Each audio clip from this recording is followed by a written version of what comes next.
The Southern Baptist Disaster Relief. So the fires in Maui happened in August, and the first call out for California teams was for September 14th to 29th, and I was able to go as a chaplain on that. So when you pack for a disaster, you know that you're going to sleep on the floor, so you take your sleeping bag, your pillow, and your air mattress, or your cot. And so, yeah, it added a lot. My bag weighed 48 pennies. So when we got there, though, it wasn't like that. So we can have the first slide. We got to stay at a resort. So this resort is a Christian. Was a resort. It's a Christian conference center now. And when COVID happened, the conferences all went online, so it was empty. And there's just a skeleton staff there. So it housed the Red Cross, the Southern Baptist teams, and the National Guard. And the reason we got to use this is because we sent a feeding team that had to cook for all of our California teams as well as the staff. So we were able to enjoy it. Really nice facility. So the next slide. This is the kitchen, and like I said, they had to produce the meals for all of the staff. That first call out was for 4 chaplains and 5 feeding kitchens, and that was just kind of pioneering the place. And when we went, we didn't have a sifting team yet because that wasn't open yet. So next slide. This is kind of the idea is that when you go in disaster relief, you're trying to bring hope to the people that are affected. And so I like this because the rainbow and then the symbol of our disaster relief is on the car. And so that first week, next slide, the first week, the chaplains worked at the FEMA Resource Center. And if you look at the picture on the right, you're not supposed to take a picture in there, and I got in trouble because I thought I could take that picture. There were no survivors in there. It's very, very wrong to take pictures of survivors for their privacy. So I just happened to get that one in the background. You see the other chaplain with a yellow shirt. So what this resource center does is it has FEMA, it has Red Cross, Salvation Army. If there's a place you can replace all your vital records if they were burned up, Small Business Administration, everything that people needs in one place. So as a chaplain, what we did was greet the people at the door and ask them where they needed to go. And as we took them to the right place, we were able to talk with them and hear their story and pray with them. And they were so receptive to prayer. So we walked 6 miles a day inside that auditorium. And that's a professional basketball facility, so it's huge. So anyway, next slide. So it's part of the culture of Hawaii not to take pictures here at all. So the only pictures I have of the burned area is from a car. So that's what we saw as we drove by every day. Only thing left is the rubble that's concrete. And next slide. As we were driving to the resource center, we went by this long area where there's all crosses for all the people who they know were deceased from the fire. And each one has a picture of the person, and you would see family members there putting flowers, and it was just a visual picture of how much was lost. It was amazing. So next slide. On Sunday, the FEMA Center was closed, so we were able to go to a little church. It's interesting, all the Southern Baptist churches, even though they were near the fire, none of them burned. Usually we would stay in a church, but none of them were large enough to house our teams. You'll see once the sifting teams got there, it was very big. So the part of Lahaina that burned is like 5 square miles, over 2,000 acres. And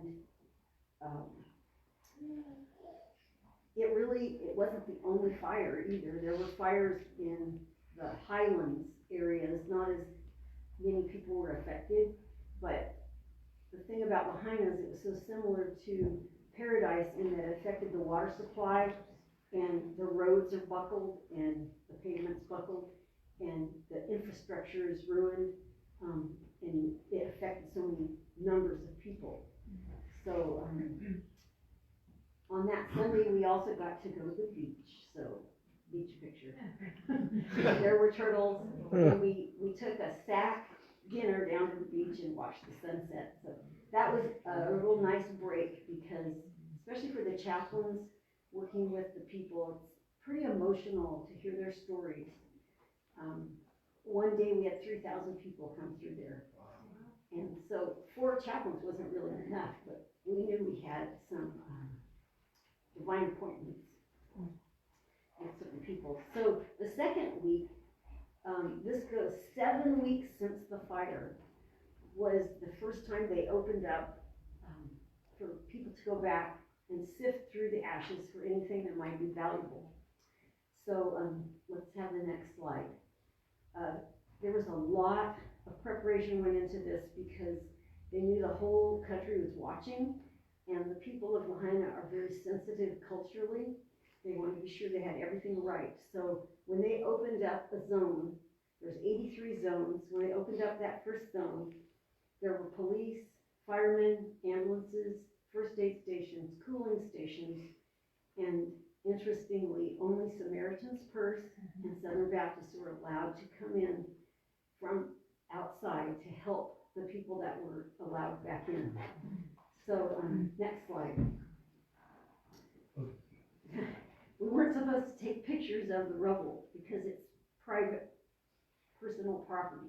This is an accident, because I was, as the chaplain, I was timing our teams that were suited up in Tyvek and respirators, and it was 91 degrees. They could only work for 20 minutes, and then they had to have a 20-minute break to cool off. So at that particular place, I was timing so our workers could get 20 minutes on, 20 minutes off.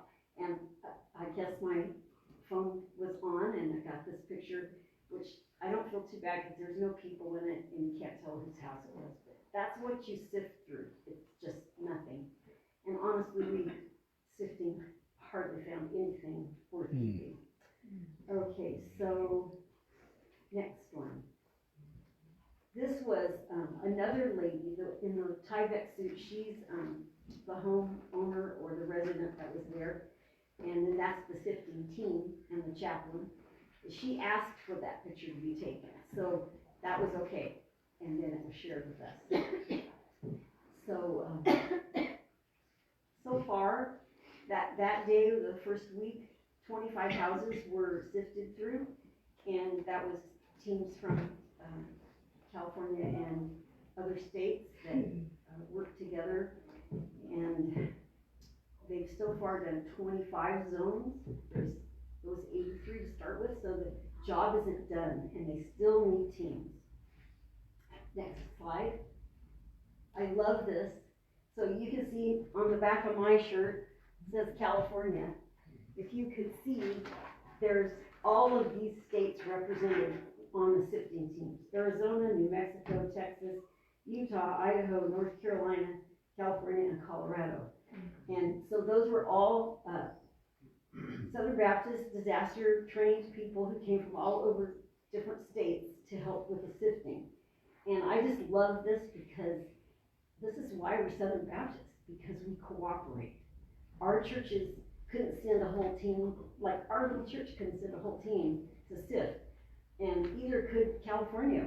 At any moment we can't maybe fill a team. See how many people there are from all over, same training, same desire to bring hope in crisis. It's really cool. Next slide.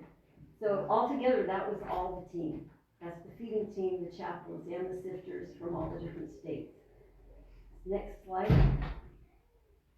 So the day that we left, or the night we left, they prayed for the California team for safety going home, but also that we pioneered the work there.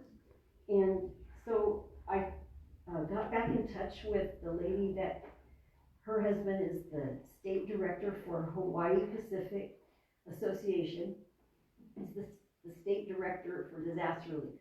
But he also is the director, not just for Hawaii, but for all of the islands in the Pacific. So he was actually in Guam, because they had a hurricane, with disaster teams when the fires happened in Lahaina. So when he got back from 2 weeks in Guam, he hit the ground running to coordinate all the teams and the work in Lahaina. So I asked them what prayer requests they had right now, and their number one request is for more sifting and feeding teams. So if you've ever had the training, they would like you to have an up-to-date badge, but if you thought you could go, if you would call the state office, they might be able to make it so you could just do a brush up. I'm not guaranteeing that, but they really do need more teams. Like I said, they haven't finished maybe not even a third of the zones. The other prayer request was for safety for those teams and for the emotions to the survivors as they go back, and particularly for the state director and his wife for wisdom and guidance as they coordinate all this.